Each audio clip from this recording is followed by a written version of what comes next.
인간관계에서의 주도권을 잡기 위해 타인의 모든 것에 주의를 기울여야 한다. 타인의 언사의 숨은 뜻을 알아채고 상대의 심리를 파악하는 것이 좋다. 상대가 말하고자 하는 주된 화제를 파악하고 어떤 방식으로 대화하는지 살펴야 한다. 전체적으로 상대가 무엇을 어떻게 말하고 있는지를 파악하는 것이 가장 중요하다.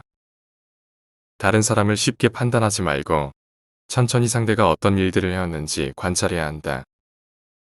그리고 그동안 쌓인 말과 행동이 어떤 동기에서 나온 것인지 아는 것이 중요하다. 그 사람의 동기를 파악하면 내면을 읽을 수 있다. 누군가가 나에게 호의를 보인다면 단순히 나를 위한 행동인지 아니면 나에게 잘하는 모습을 다른 사람에게 보여주려는 것인지 구분할 필요가 있다. 겉으로 들리는 말에만 귀 기울이지 말고 그가 하는 행동까지 잘 살펴야 한다. 말과 행동이 일치하는지에 따라 그 사람의 진심을 알 수 있다. 말이 앞서고 행동이 따르지 못하는 소인배는 이것만 봐도 거를 수 있다. 몸짓과 언어를 통해 의도를 파악하라. 타인의 심리를 살피며 내면을 읽는 방법이다. 평소 행동을 통해 타인의 심리와 성격을 헤아리고 본질을 꿰뚫어라. 선입견이나 외모 등의 판단이 흐려지지 않고 그 사람의 참된 가치를 파악하는 것은 매우 어려운 일이다. 상대가 언제, 어디에서 편안함을 느끼는지 관찰하라. 그 사람이 누구를 만날 때 행복하고 즐거워하며 어떤 때에 기뻐하는지를 보면 그 사람의 진심을 읽을 수 있다. 준비된 말과 행동을 연기할 수는 있어도 자기가 좋아하는 것까지 숨기기는 어렵다. 좋은 것과 싫은 것 앞에서는 몸과 감정이 솔직히 말해줄 것이다. 상대의 속셈을 고백하게 만들어라. 좀 더 복잡하고 정확하게 타인의 속을 자세하게 들여다볼 수 있다.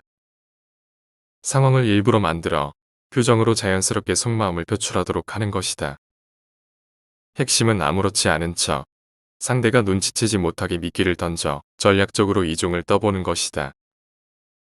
겨울이 되어 날씨가 추워져야지 비로소 소나무 전나무가 얼마나 푸른가를 알 수가 있다. 사람도 큰일을 당했을 때 그 진가가 드러나는 것이다. 그대도 그렇고 그대의 주변 사람도 마찬가지다. 위기가 닥치면 그 사람이 갖고 있던 진짜 마음이 보이기 마련이다. 위기가 없다면 내 주변에서 나를 진정으로 생각하는 사람이 누구인지 분별하기 어렵다. 만약 주변에 사람이 없더라도 낙심할 것이 없다. 나 역시도 어려운 때에 나의 진가를 발휘하여 새로운 인연을 만들어가면 되기 때문이다. 오래된 관계가 되면 서로가 익숙해져서 예의를 갖추기 쉽지 않다. 오래될수록 서로 상대를 존경하고 존중해야 하는데 그런 것들은 사라지고 오히려 충고만 늘어난다. 충고만 많아진 관계는 오래가지 못한다.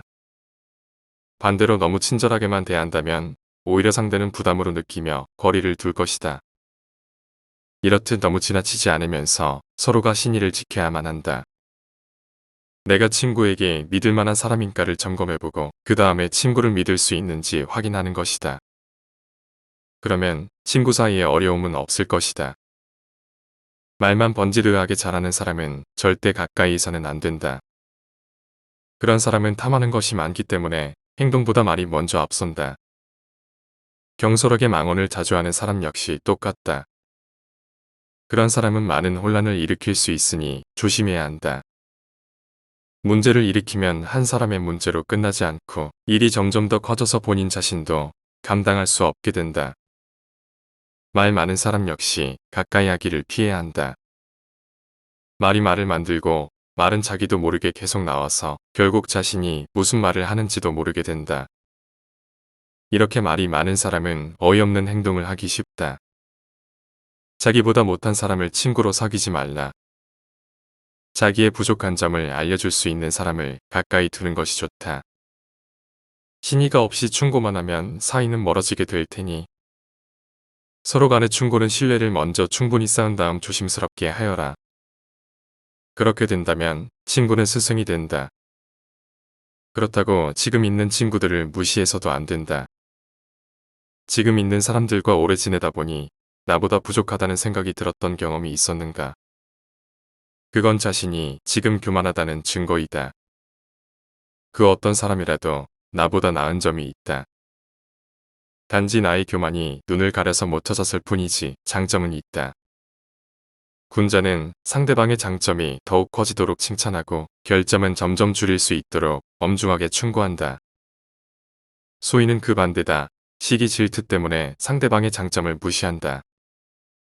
또한 상대방의 마음에 드는 행동만 함으로써 이득을 보고 싶다는 욕심 때문에 상대방을 지켜세우기만 하고 필요한 조언은 하지 않는다. 군자는 정말로 혼란한 상황에 부닥친 이에게는 가능한 모든 도움을 아끼지 않는다. 그러나 아주 풍족하고 부유하지만 욕심 때문에 무언가를 바라는 사람에게는 그가 아무리 머리를 숙여 간청할지라도 아무것도 내주지 않는다. 군자는 주위의 의견에 귀를 기울이고 함께 나아간다. 우리가 살면서 반드시 평생 실천해야 하는 한 가지는 자기가 원하지 않는 것을 남에게도 하지 않는 것이다. 자신에게는 엄중하게 책임을 추궁하고 다른 사람에 대해서는 가볍게 책임을 추궁하면 원망을 멀리할 수 있다. 어찌하면 좋을까 끊임없이 고민만 하고 노력하지 않는 사람이라면 나도 별 방도가 없다. 군자는 자신의 무능함을 근심하지 남이 자기를 알아주지 않음을 근심하지 않는다. 군자는 문제의 원인을 자기에게서 찾고 소인은 남에게서 그 원인을 찾는다. 군자는 행동으로 말하고 소인은 혀로 말한다. 군자는 자긍심을 지니지만 다투지 않고 여럿이 어울리지만 편을 가르지 않는다. 잘못이 있어도 고치지 않는 것, 이것이 바로 잘못이다. 군자든 어리석은 사람이든 누구나 실수를 한다. 다만 군자와 어리석은 사람은 잘못을 저지른 후에 대응면에서 큰 차이를 보인다. 어리석은 사람은 실수를 변명하고 감추기에 급급하지만 군자는 실수를 솔직히 인정하고 반성하며 그를 만회하기 위해 몇 배의 노력을 기울인다. 군자는 모든 일을 공평하게 대하고 어떤 경우에도 사람을 차별하지 않는다. 아무것도 하지 않고 실천을 미루며 말부터 앞서는 것을 경계하라. 말은 다소 어눌하고 서툴지라도 단호하고 충실하게 행동하는 사람이 훌륭한 사람이다. 실수를 부끄러워하지 말라. 실수를 부끄러워하면 실수가 죄악이 돼버린다. 군자는 실수를 통해서도 감명을 준다. 군자는 실수를 해도 감추려고 하지 않는다. 그렇기 때문에 군자의 과실은 눈에 잘 띄기 마련이다. 마치 일식과 월식이 일어나면 누구나 그것을 알아채고 하늘의 모습에 놀라는 것과 같은 이치다. 또한 군자는 잘못을 당당하게 만회한다. 들은 것은 잊어버리고 본 것은 기억하고 직접 해본 것은 이해하여라. 어디를 가든지 마음을 다해라. 충성과 신의를 첫 번째 원칙으로 지켜라. 사람은 누구나 실패를 경험한다. 군자 역시 실패할 때가 있다. 그러나 실패라고 모두 똑같은 실패가 아니다. 실패는 사람의 마음에 따라 그 모습이 달라진다. 군자는 군자다운 실패를 하고 악인은 나쁜 사람이 아니고서는 할 수 없는 실패를 한다. 그렇기에 실패한 사람을 모두 똑같이 비난하는 것은 정당한 평가가 아니다. 아픔은 이때 은혜를 절대 잊지 마라. 덕이 있는 사람은 외롭지 않으니 반드시 이웃이 있게 된다. 모든 것에는 아름다움이 있지만 누구나 그것을 보지 못한다. 가장 현명한 자와 가장 어리석은 자만이 절대 변하지 않는다. 인간 천성은 비슷하나 습관 차이가 큰 차이를 만든다. 가장 위대한 영광은 한 번도 실패하지 않음이 아니라 실패할 때마다 다시 일어서는 데 있다. 산을 옮기는 자도 작은 돌 하나를 옮긴 것부터 시작했다는 사실을 잊지 말라.